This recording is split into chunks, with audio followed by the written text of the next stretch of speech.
tinggal di negeri Mesir. Pada zaman itu, pemerintahan dipimpin oleh Raja Fir'aun. Fir'aun adalah seorang raja kafir yang sangat kejam. Bahkan, ia menganggap dirinya sebagai Tuhan semesta alam. Fir'aun memerintahkan bala tentaranya untuk membunuh semua bayi laki-laki yang lahir di negerinya. Karena ia bermimpi bahwa mahkota yang dipakainya hilang. Untuk mengartikan mimpi tersebut, Fir'aun memanggil ahli ramalnya, dan mimpi itu diartikan sebagai pertanda bahwa suatu masa kekuasaan raja akan terancam oleh seorang bayi laki-laki yang sebentar lagi akan dilahirkan.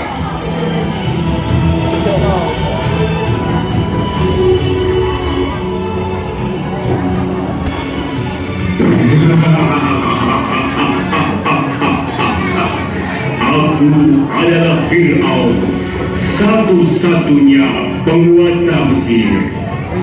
Pengawan, aku perintahkan kalian untuk memusnahkan semua bayi laki-laki keturunan Bani Israel. Siap laksanakan, tuanku.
Fir'aun membunuh semua bayi laki-laki yang lahir dari kalangan Bani Israel.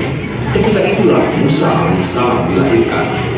Ibu Musa merasa khawatir akan keselamatan bayinya yang akan dibunuh oleh Fir'aun.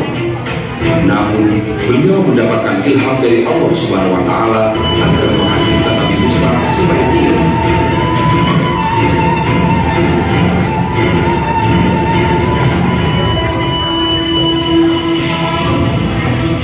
Akhirnya kakak Musa pun menaruh adiknya di dalam sebuah keranjang dan kemudian menghanyutkannya di sungai Nil. Selama keranjang bayi Musa hanyut di sungai Nil, kakak Musa mengikutinya.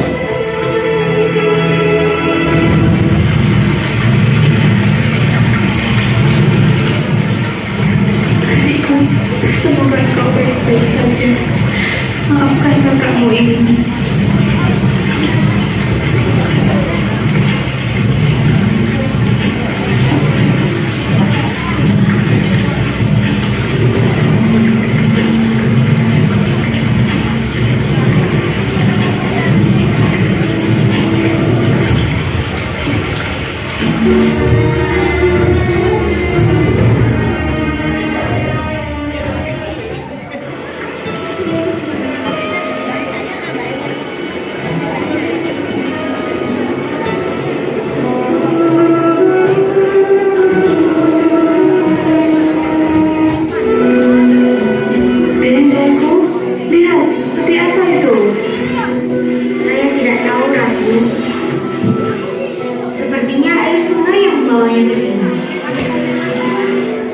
Daya, bawa keranjang itu ke istana.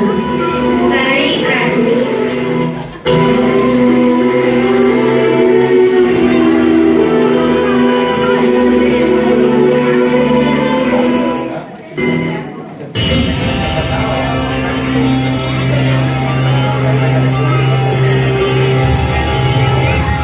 Atas perintah Ratu, dayang-dayang pun membawa keranjang itu ke dalam istana untuk diperlihatkan kepada sang raja.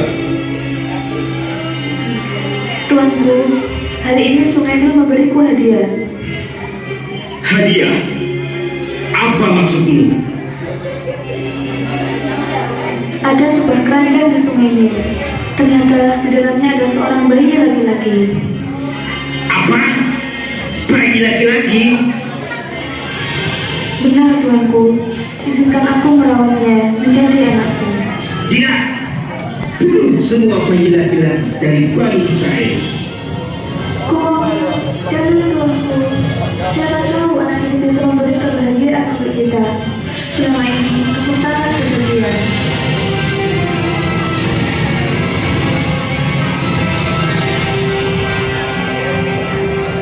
Baiklah, aku izinkan engkau merawatnya. Beri dia nama Musa. Terima kasih atas izinnya tuanku.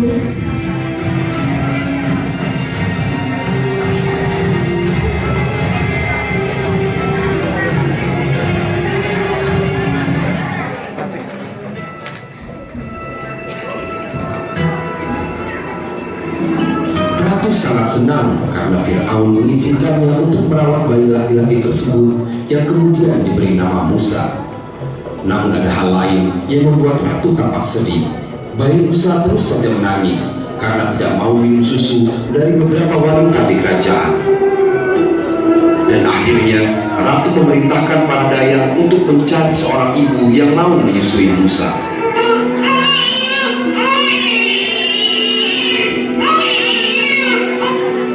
Ratu, apa yang harus kita lakukan? Musa terus menangis. Aku sedih mendengar dia menangis. Iya, Ratu. Musa tidak mau minum susu dari semua wanita di kerajaan ini. Para dayak, tolong carikan ibu yang mau menyusui Musa. Baik, Ratu. Perintah Ratu akan segera kami laksanakan.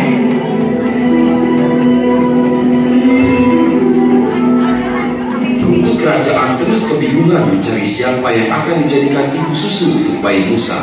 Dan akhirnya mereka mengadakan sayembara untuk mencari ibu yang mau menyusui Musa. Teman-teman, apakah kalian tahu siapa yang mau menyusui bayi Musa? Sampai sekarang belum ada. Bisakah kamu membantu mencarinya? Iya, kamu akan mendapat upah jika kamu menemukannya. Baiklah, aku akan mencarikannya.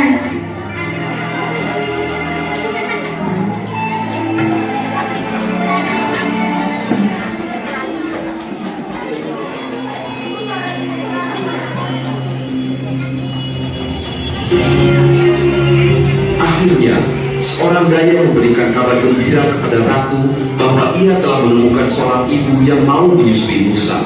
Atas seizin Allah Subhanahu wa Ta'ala, ternyata ibu Musa sendirilah yang menyusuinya, namun orang lain tidak mengetahui.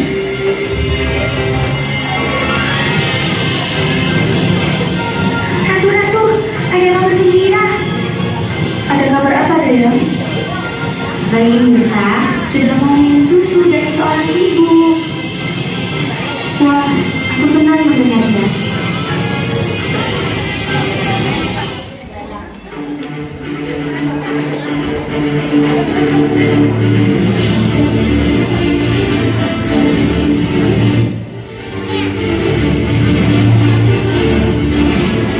Beberapa tahun sudah berlalu. Musa yang tinggal di kerajaan bersama Fir'aun dan istrinya telah tumbuh dewasa dan menjadi seorang anak yang cerdas. Musa dididik oleh guru-guru yang mahir, seolah-olah ia anak kandung dari Raja Fir'aun.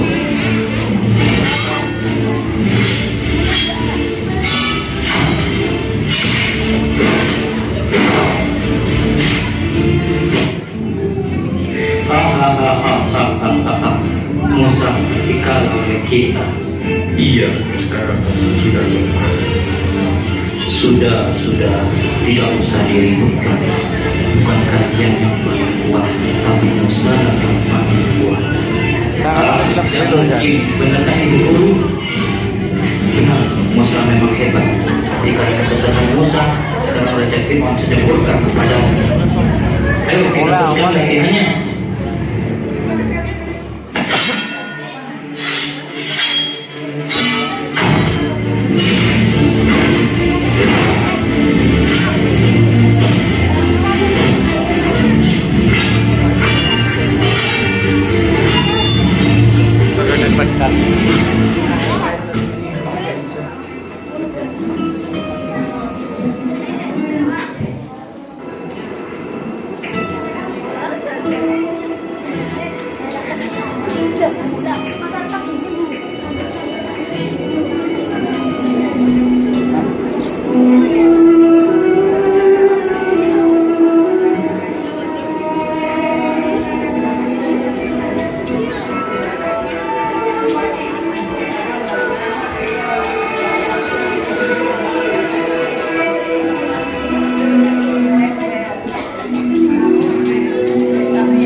di sana.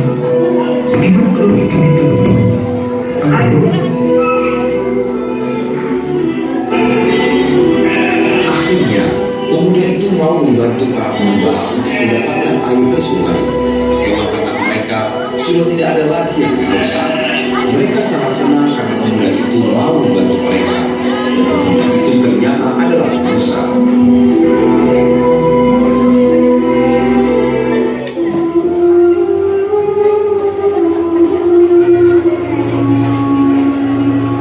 Bapak dan pengembala Nabi Syuaib meminta Musa bekerja padanya dan menikahkan anak bungsunya dengan Musa. Musa tinggal di Madian selama 10 tahun sebagai pengembala kambing. Di saat berjalan-jalan ketika pengembala kambing, ia merenung tentang alam dan berpikir tentang kebesaran dan keagungan Sang Maha Pencipta. Dan suatu hari, Musa memutuskan berangkat ke negeri Mesir bersama keluarganya. Dalam perjalanannya, Musa melewati lembah tua di mana Allah berfirman kepadanya dan memberikan perintah untuk menyampaikan dakwah kepada pengikutnya. Dan Nabi Musa mematuhi perintah itu dengan ridho dan tunduk kepada Allah Subhanahu wa Ta'ala.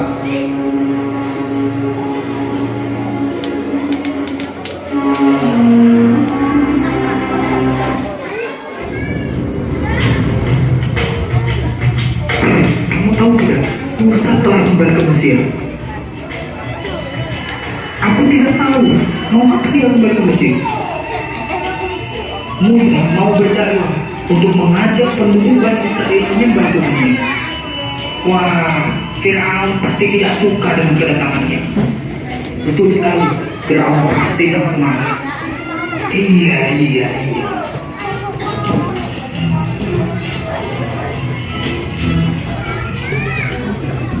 Mendengar kabar bahwa Musa telah kembali ke Mesir, akhirnya Raja Fir'aun memanggil Musa ke istana. Ia mau melihat mukjizat yang dimiliki Musa, karena Musa telah berlari untuk mengajak penduduk Bani Israel menyembah Allah Subhanahu wa Ta'ala.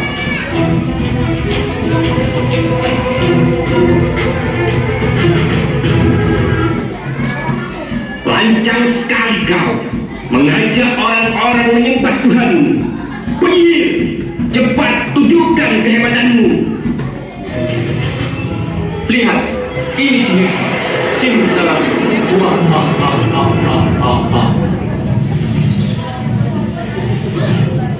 Wah, hebat sekali. Tongkatnya bukan jadi ular.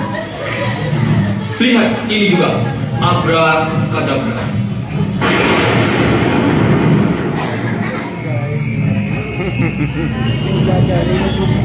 Wah, ularnya besar sekali.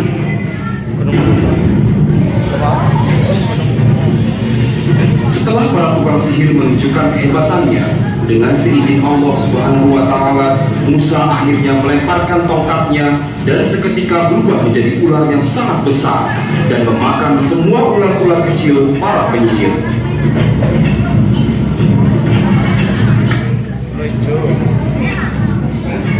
Wah, hebat sekali. Ular penyihir itu dimakan oleh ular Musa. Wah, ini adalah mukjizat dari Allah untukmu, Musa. Sekarang saya percaya kepada Tuhannya Musa. Iya, saya juga sangat percaya. Suasana di istana Fir'aun sudah semakin tidak terkendali karena beberapa pengikut Fir'aun akhirnya beriman kepada Allah Subhanahu wa Ta'ala dengan mengakui bahwa Musa adalah utusan Allah. Beberapa pengikut Fir'aun mendengar kabar bahwa Musa dan seluruh pengikutnya pergi menuju ke Laut Merah. Para penduduk Bani Israel yang telah mengimani Allah Subhanahu wa Ta'ala sebagai Tuhan semesta alam akhirnya mengikuti Musa ke Laut Merah. Lapor tuanku, Musa dan pengikutnya telah pergi ke Laut Merah. Apa? Pergi ke Laut Merah? Siapkan semua tentara, kita kejar mereka. Prajurit, siapkan pasukan. Siap, prajurit berkumpul.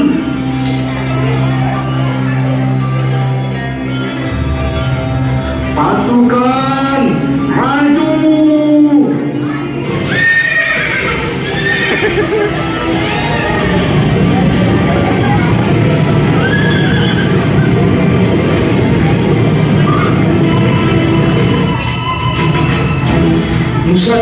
pengikutnya telah sampai di Laut Merah. Nampak dari kejauhan, Fir'aun dan bala tentaranya terus mengejar dan saking dekat dengan rombongan Musa dan pengikutnya. Mereka pun terkepung karena di depan mereka terbentang Laut Merah yang sangat luas. Semua pengikut Musa panik dan ketakutan. Melihat hal itu, Fir'aun merasa dirinya menang karena berhasil mengepung Musa dan pengikutnya. Melihat kaumnya yang sangat cemas karena seluruh tentara Fir'aun semakin mendekat, Nabi Musa akhirnya berdoa kepada Allah Subhanahu wa Ta'ala, memohon petunjuk dan pertolongan untuk kaumnya. Seketika itu Allah menurunkan mukjizatnya kepada Nabi Musa melalui firman-Nya. Nabi Musa alaihissalam menunjukkan kekuasaan Allah Subhanahu wa Ta'ala kepada pengikutnya dan memperlihatkannya juga kepada pengikut Fir'aun. Nabi Musa membelah lautan dengan tongkatnya untuk menjadikan jalan bagi pengikutnya. Fir'aun dan bala tentaranya mengikuti dari belakang. Ketika seluruh pengikut Fir'aun berada di tengah Laut Merah, atas izin Allah Subhanahu wa Ta'ala, Laut Merah tertutup kembali dan menenggelamkan Fir'aun beserta bala tentaranya.